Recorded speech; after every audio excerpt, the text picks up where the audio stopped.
soit tu as un cube, donc qui est A à 1, B B1, C C1, D D1, M milieu de A à 1, mené par M, le plan perpendiculaire à B1D. Plan perpendiculaire à B1D. Alors vous voyez tout de suite que B1D sera une diagonale hein, du cube, pas une diagonale de face. C'est une diagonale du cube. Parce qu'il existe les diagonales de face et les diagonales de chacune des faces. On a 6 faces dans un cube. Ben on a à chaque fois deux diagonales. Ce qui fait qu'on a 12 diagonales. Vu qu'on a 6 faces et qu'il y a 2 diagonales, 6 fois 2, ça fait 12 diagonales au total. Mais ça, ce sont les diagonales de face. Puisqu'il existe aussi des diagonales, je veux dire, du cube.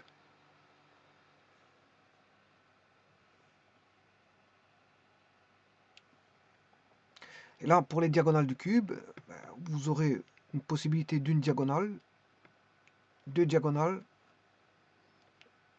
3 diagonales et une 4e diagonale. Voilà. On a 4 diagonales. 4 diagonales. Alors maintenant, on va regarder après ça. Donc, qu'est-ce qu'il demande? Mener par M le plan perpendiculaire à B1D. B1D, je vous dis, c'est une diagonale intérieure de cube. C'est pas une diagonale faciale. Tracer la section de coupe en rechercher l'air.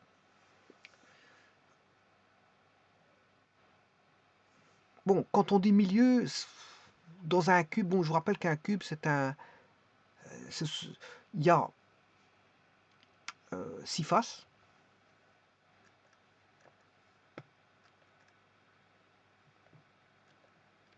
Donc c'est un hexaèdre. Hein. 6 faces d'ailleurs. La développante, je m'excuse hein, pour ici, j'essaie d'avoir voilà, la figure. Bon, si je prends un carré, un deuxième carré, un troisième carré, un quatrième carré. Si vous voulez construire un cube, vous mettez encore 2 autres carrés en opposition. Par exemple, un là et un là, par exemple. Voilà, vous pouvez construire un cube. En refermant, bien sûr. Bon, je me demande s'il n'y a pas des espaces quotients derrière tout ça. Et on peut construire en fermant, voilà, comme ceci et comme celui-ci. Vous fermez, vous avez un cube. Bon, et alors quand vous avez le cube qui est construit, je rappelle que pour une face donnée, on a 4 faces adjacentes et une face opposée. C'est-à-dire que si je prends la face ici F1, ben, sa face opposée est de l'autre côté F2. Et ces faces adjacentes, ben, c'est tous ceux qui ont une arête commune avec F1. Donc on aura F3, F4, F5 qui est de l'autre côté ici, et F6. Voilà. Donc il y a F1 possède 4 faces adjacentes et une face opposée. Et ça c'est vrai pour toutes les faces. Hein. Chacune des faces a 4 faces adjacentes et une face opposée. Alors les diagonales les diagonales, ça ce sont les diagonales faciales. Alors comme il y a 6 faces, il y a 12 diagonales. Voilà. Mais je vous ai dit qu'il existe des diagonales intérieures, ce sont les diagonales propres du cube. Et là, on va retrouver la liaison entre celui-là et ce point-là, ce point-là, ce point-là, ce point-là, ce point-là. Voilà. Et il reste encore une dernière diagonale qui est ce point-là à ce point-là. Voilà. Il y a toute une panoplie de diagonales intérieures. Donc on a un cube qui est A à 1, BB1, CC1, DD1. M est le milieu de A à 1. Donc M est milieu de A à 1. Alors je vous rappelle que c'est A, B, C, D. Je tourne dans le sens antihorlogique. Hein, les sommets opposés à AA c'est A1, à B c'est B1, à C c'est 1, D D1. Et donc on a une description de nouveau de points qui sont A1, B1, C1, D1 dans le sens antihorlogique. Alors M est milieu de A à 1, donc M est situé ici, et il faut rechercher, mené par M, donc le plan va passer par M, et il sera perpendiculaire à B1D. Il sera perpendiculaire à B1D. Alors B1D, c'est une des diagonales intérieures. Et donc ce plan doit être perpendiculaire à B1D, c'est-à-dire perpendiculaire, c'est bon, comme son nom l'indique, il est perpendiculaire à B1D, et il passe par M. Bon, ben, on va construire tout ça.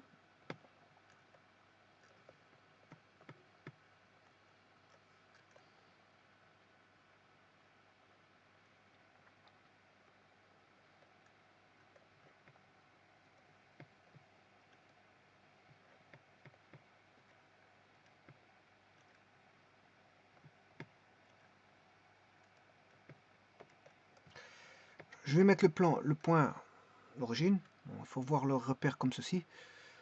Je vais mettre un point A en 0,0,0.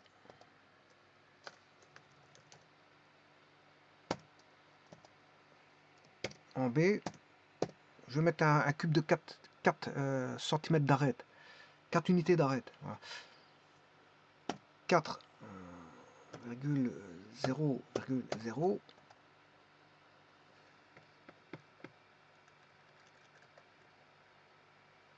A est placé. Le B. Le C. En X, il voudra 4, en Y, 4 en Z0.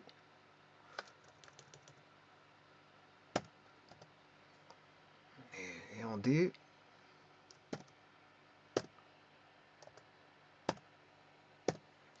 il vaudra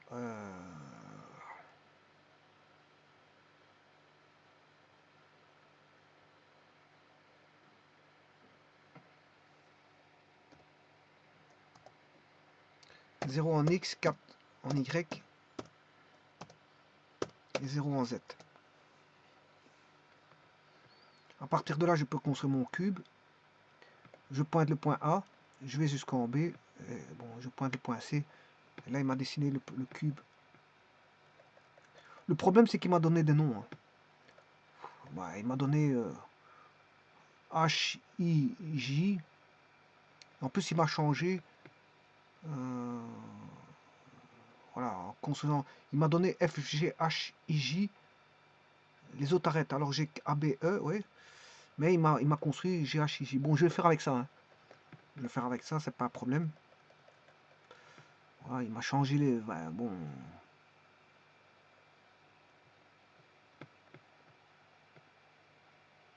Alors, A.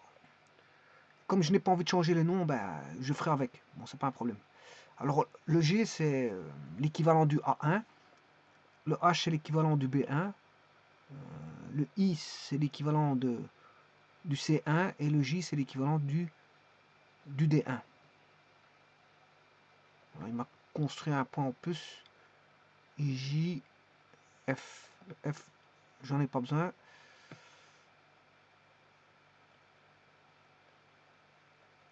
Le G, ça, oui. Le H, oui. Le I, le J, oui.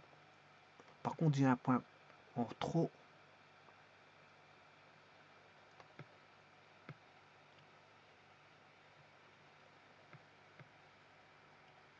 Ah, c'est E. Voilà. Alors maintenant, je vais chercher le milieu de A à 1. Alors, le milieu, c'est le milieu de AG.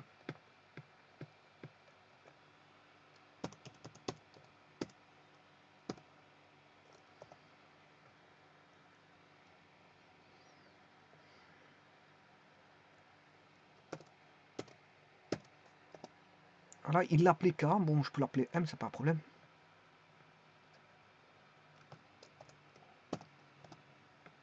Voilà, M pour milieu.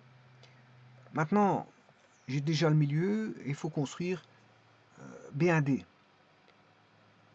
Alors, B1D,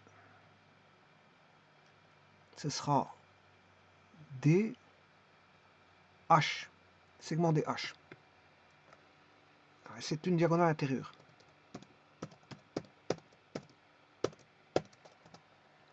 Voilà. Donc, on a tout ce qu'il faut. Je peux faire passer un plan assez aisément par HDM. Alors ça, vous savez trouver l'équation du plan. Bon, vous avez 3 points. Vous savez comment on fait. Soit par des vecteurs, vous prenez le produit vectoriel de vecteurs directeurs du plan.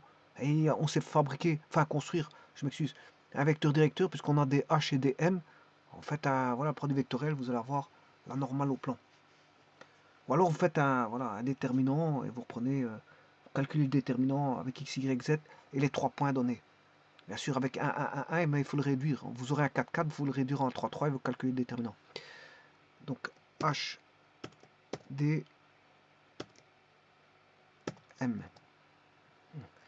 Donc ça, c'est le plan. Mais attention que il doit être perpendiculaire à ce plan-là.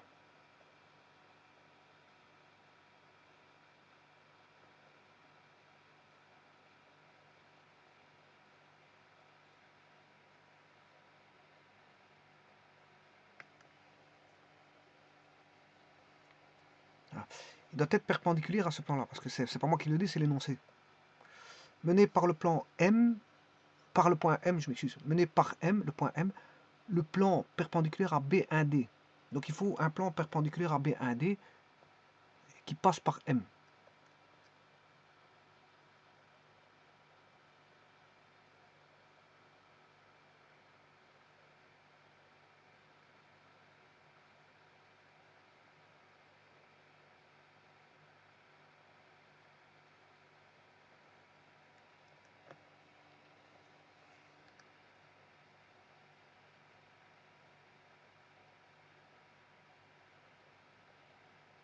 Je vais chercher un plan perpendiculaire.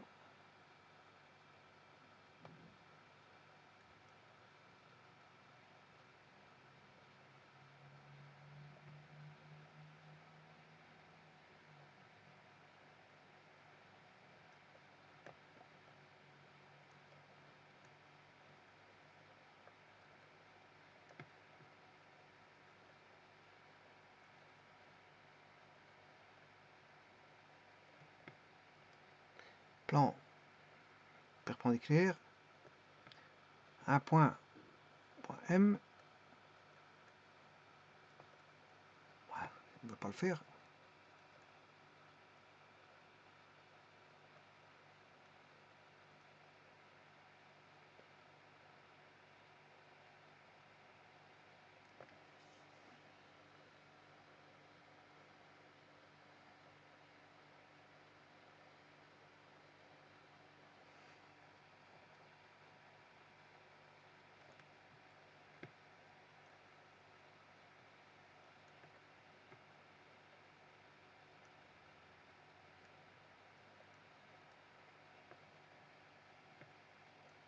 Apparemment, il ne veut pas le prendre, la perpendiculaire. Je sais pas pourquoi. Plan perpendiculaire.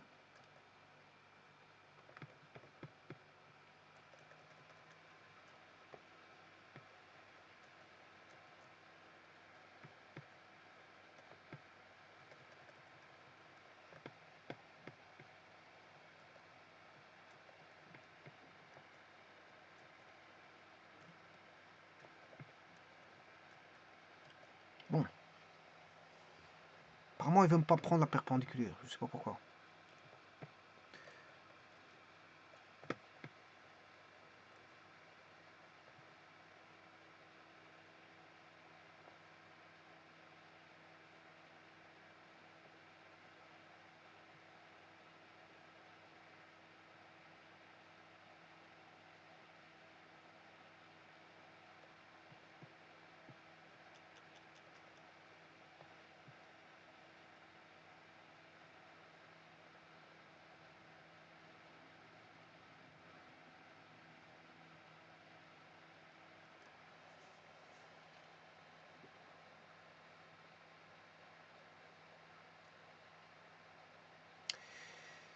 Bon, moi, je vais mettre un vecteur, un directeur qui est moins 1.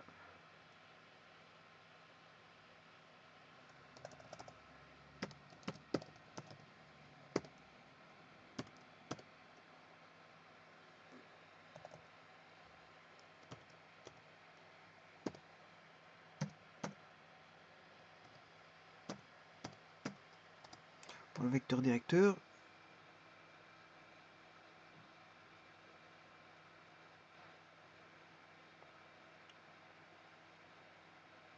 Ça c'est vecteur normal au plan HDM.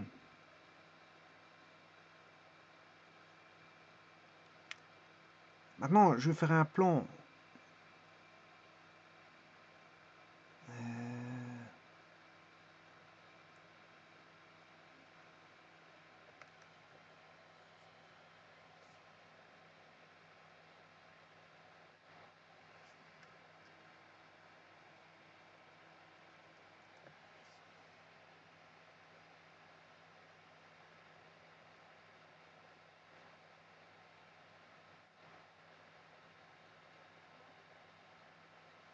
Je vais mettre les coordonnées d'extrémité. Moins 1, 1,2.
Voilà, et ça, c'est la direction.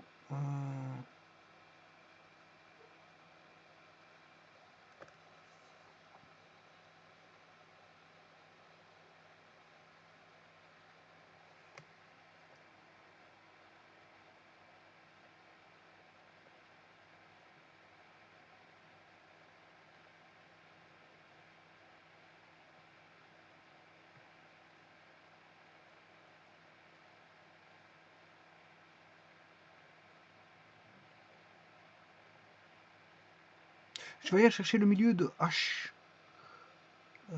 HD. Et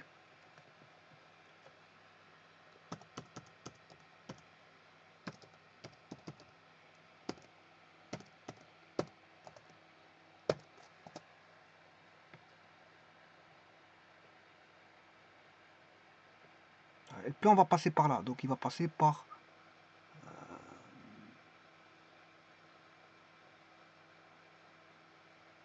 ML. ML.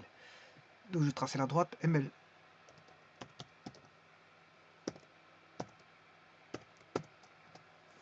Voilà, maintenant j'ai deux directions, je peux peux mettre un plan qui va incorporer les deux droites.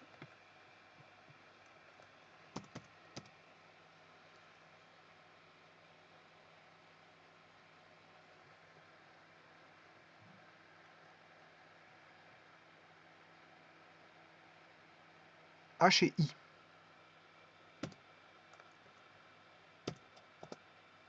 Voilà. Et ça, c'est un tour de passe-passe. Hein. Attends, je vais regarder les plans. B, plan C. L'angle B, C. Voilà, ça fait 90. Donc ils sont bien perpendiculaires l'un avec l'autre. C'est un tour de passe-passe, je suis passé par le milieu de la diagonale intérieure. C'est pour faciliter la tâche. C'est pour faciliter la tâche. J'étais en train de regarder s'il n'y avait pas moyen de faciliter la tâche. Bon, j'ai pris cette voie-là. Et là, maintenant, on a la perpendiculaire. On a la perpendiculaire. Donc, maintenant, le restant ne m'intéresse plus. Hein. C'est toutes des constructions. Donc, ce qui va m'intéresser maintenant, c'est uniquement le cube. Et voilà, le M, oui. Segment DH, je ne sais pas si... non, j'en ai plus besoin. Plan HDM, j'en ai plus besoin. Vecteur U non plus. Point K non plus.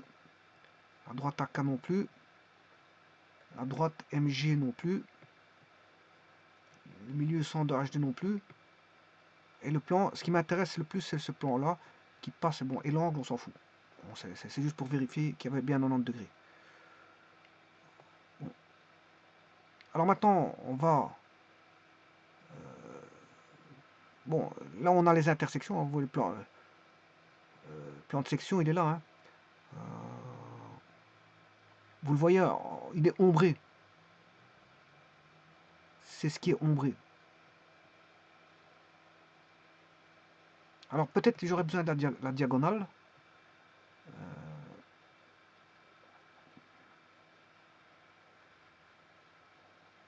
C'était DH, je crois. La diagonale.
Alors, on connaît l'équation du plan. Hein.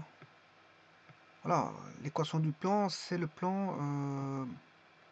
voilà, le voici. HI.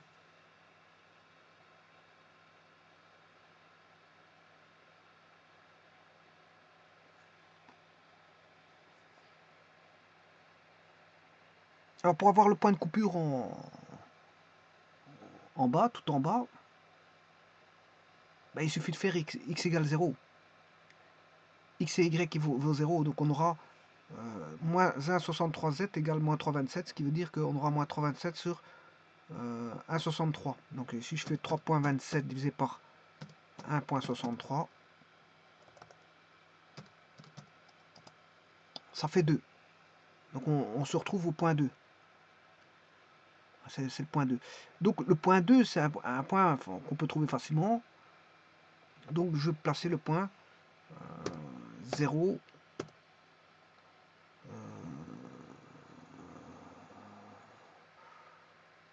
Non, je m'excuse. C'était pas Z que je cherchais. Puisque l'accent rouge, c'est X. C'est l'axe X. Donc c'est plutôt YZ qui vaut 0. et c'est le x qui vaut 2. 2, voilà, c'est en remplaçant, si vous voulez, y et z dans l'équation du plan par 0, 0, vous allez avoir ceci, point n. Donc j'ai déjà le segment mn.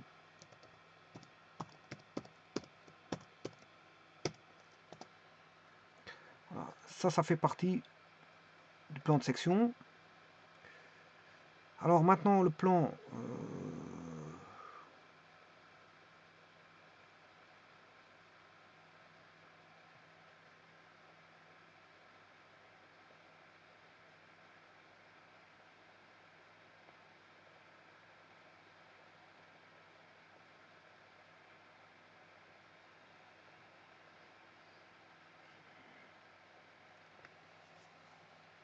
alors si je fais pour rechercher un point de coupure de ce plan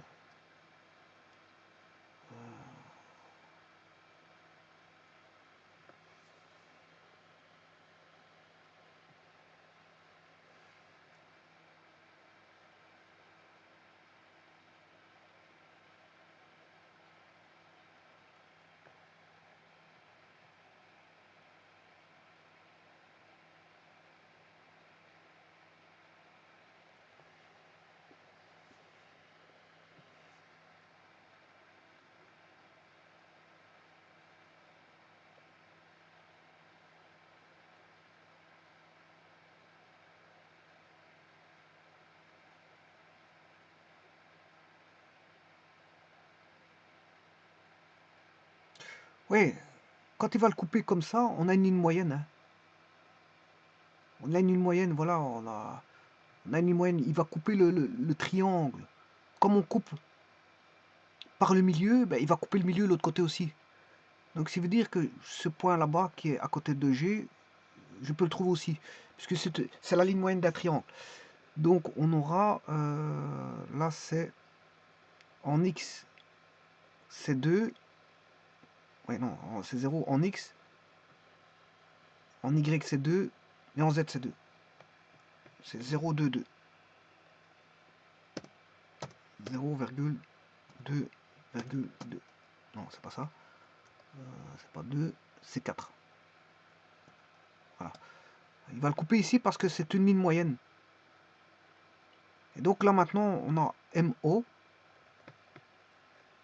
segment MO.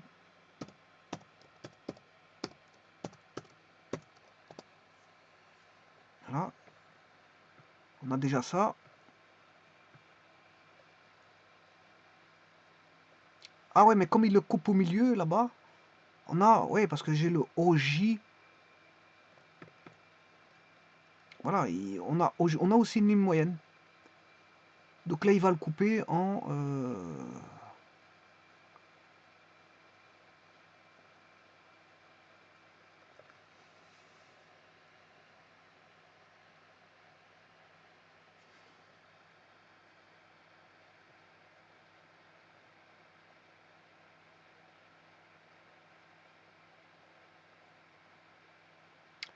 je ne sais pas combien c'est là-bas. C'est en X. En Y, en tout cas, c'est 2. En Z, c'est 4. Voilà, c'est 2, 2, 4. 2,2,4. Non, c'est pas là. C'est pas bon. C'est plutôt 4. 4, 2, 2.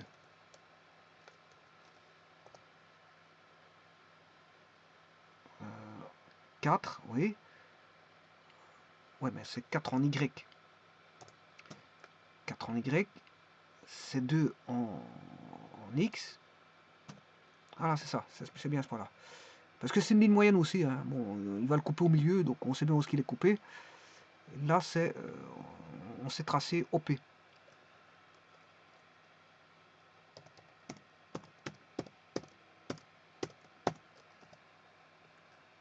Voilà. Et alors maintenant, je peux faire des jeux de parallèles. C'est fini. Hein. Le problème, il est terminé. Parce que... je vais faire une parallèle passant par P. Un segment. Allez, je vais faire une parallèle de ce segment passant par P. Voilà. Une parallèle. Bon, là, il faut que j'aille chercher l'intersection de ceci avec ça. J'ai le point Q. Alors, normalement, il faudrait faire à chaque fois des parallèles. Hein. Parallèle.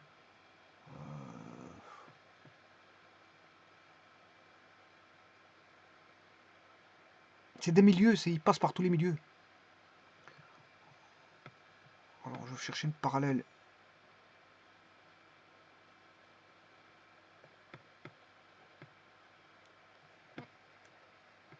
Parallèle au segment ici, passant par là. Voilà. On va chercher l'intersection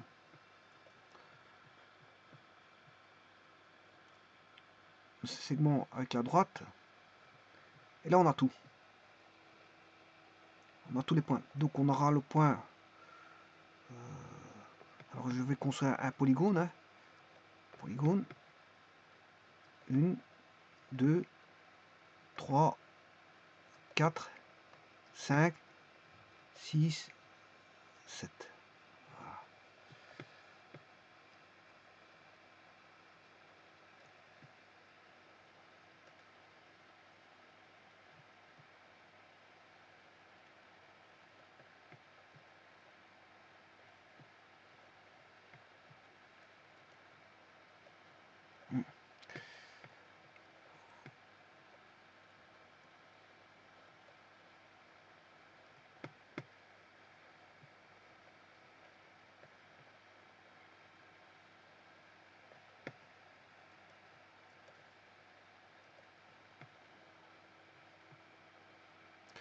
Voilà, et donc on voit que l'on a affaire à... Je vais retirer le cube pour voir le polygone.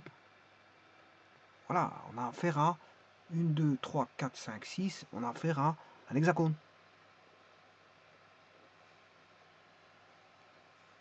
On a affaire à un hexagone. Bon, je vais calculer l'aire de l'hexagone.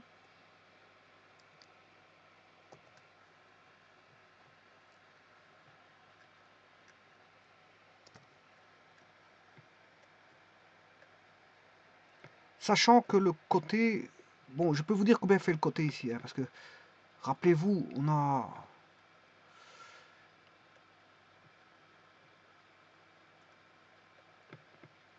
on part d'un milieu à un milieu, là. Donc, comme on a 4, comme ceci, ça fait 2, ça fait 2. Donc, ce qui veut dire que le côté d'un hexagone fera 2 racines de 2. Pourquoi? Parce que c'est racine carrée de 2 au carré plus 2 au carré, ça qui fait 4 plus 4, ça fait 8, racine de 8, c'est 2 racines de 2. Donc on a un hexagone qui fait 2 racines de 2, de côté.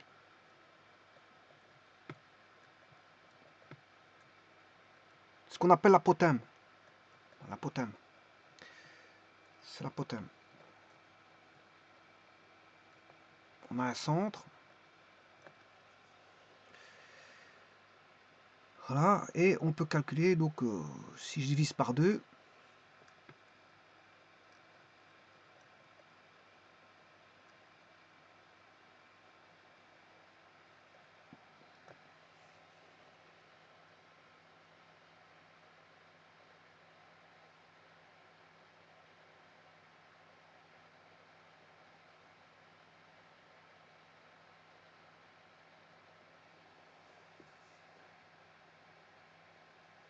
alors il faut que je recherche la distance là, la distance bien sûr du centre.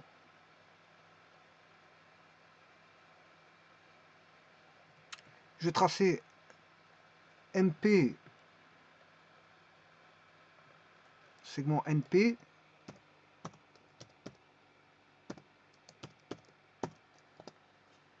et segment par exemple PO.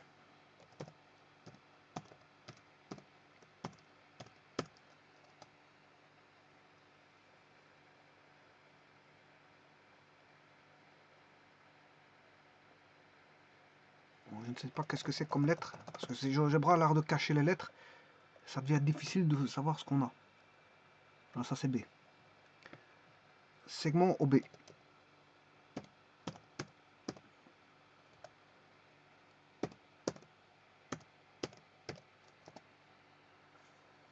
Oh, c'est OR. C'est pas OB, c'est OR. Voilà.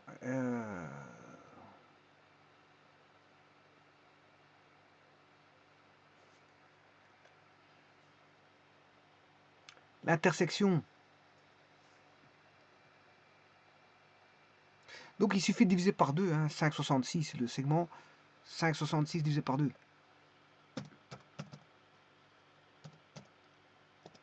Voilà, 2,83. C'est 2,83.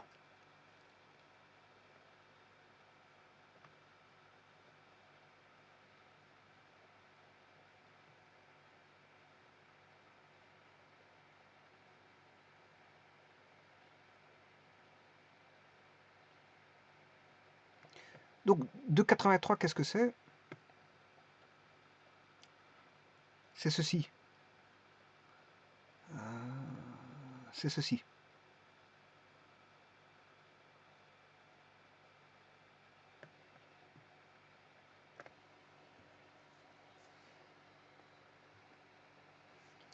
Bon, bah, on connaît l'angle là, hein, puisqu'on a un hexagone.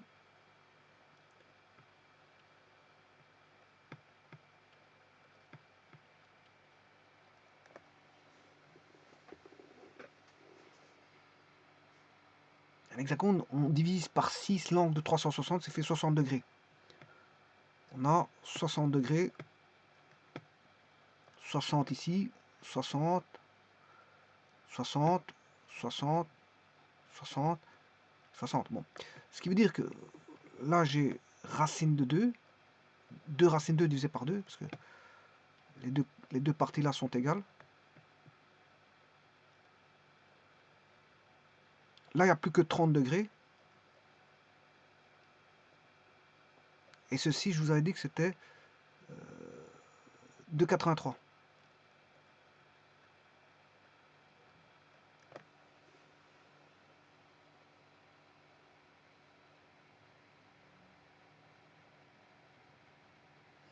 Donc j'essaie de trouver ici cette hauteur-là.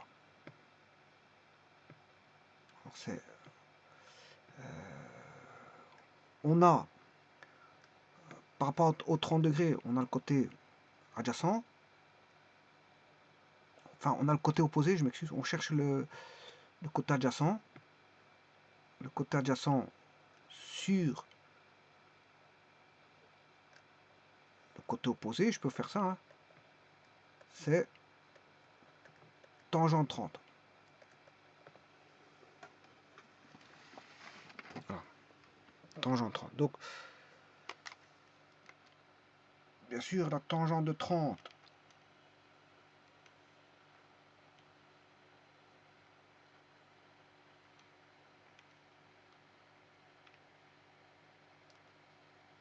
c'est racine 3 sur 3.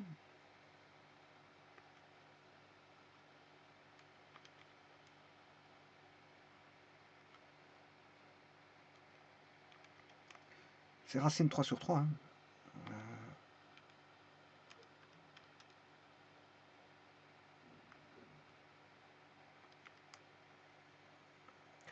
Fois racine de 2. Racine 3 sur 3 fois racine de 2. Donc le H,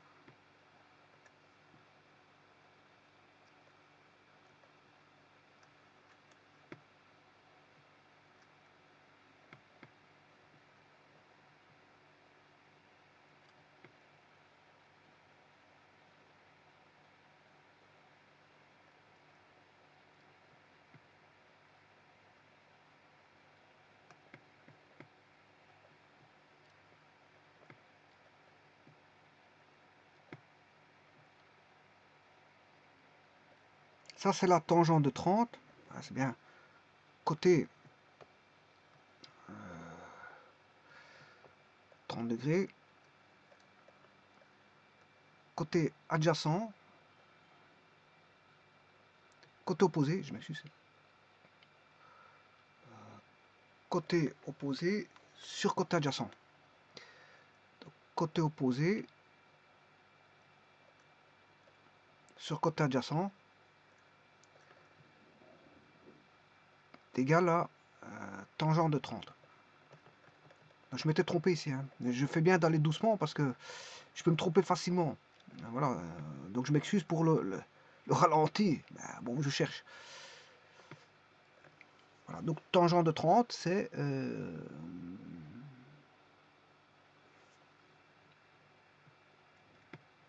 côté opposé à 30, c'est racine 2. L'opposé sur l'adjacent, qui est h, est égal à côté opposé au côté adjacent, c'est tangente de 30. Ce qui veut dire qu'on aura racine 2 sur racine de 3 sur 3 est égal à h. Donc on aura 3 racine 2 sur racine de 3. 3 fois SQRT de 2 divisé par SQRT de 3. 2,45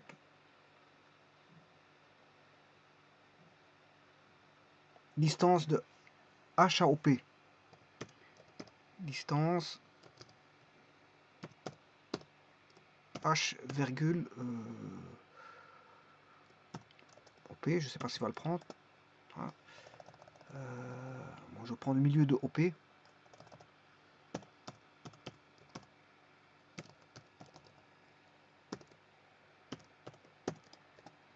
Voilà. Alors,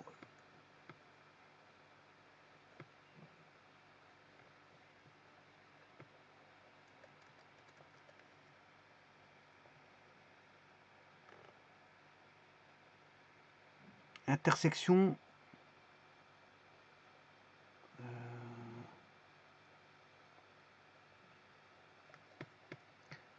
OR et S, intersection S virgule T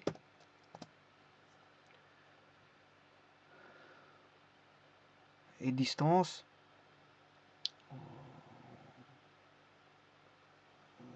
TS.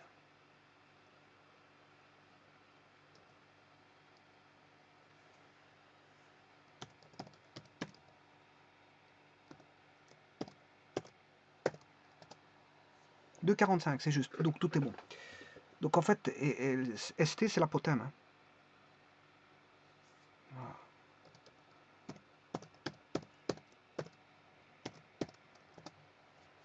ST c'est l'apothème. Comme ça on a tout. Et bien maintenant on peut trouver l'air, hein, puisqu'on a 2,45 en apothème.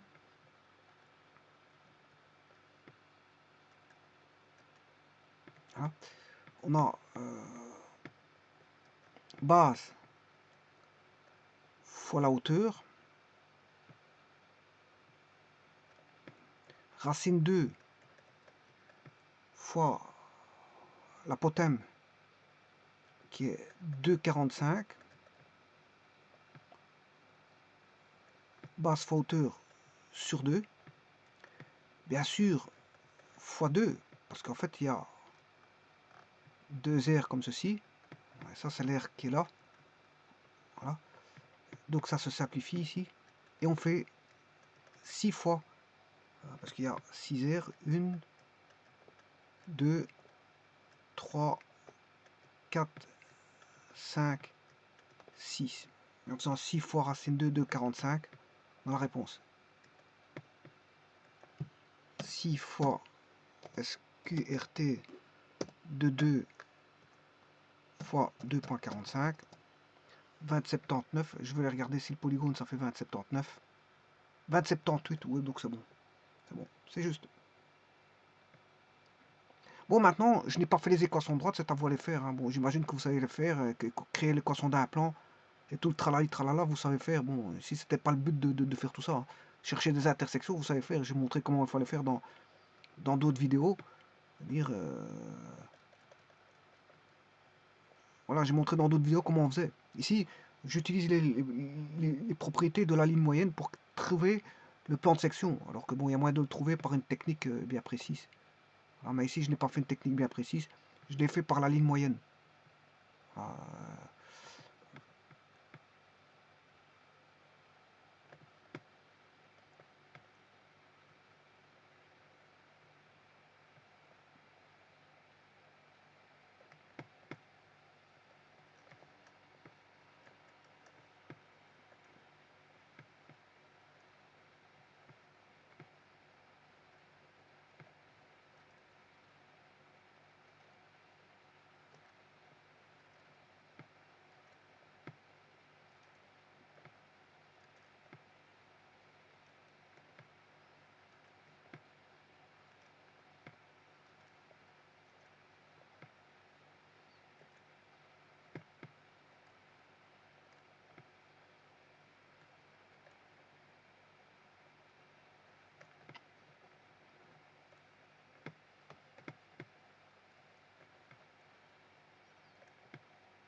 donc c'est un hexagone. Hein.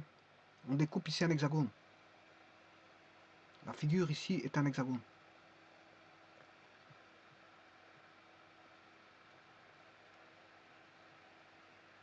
La figure découpée est un hexagone.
Je vous remercie.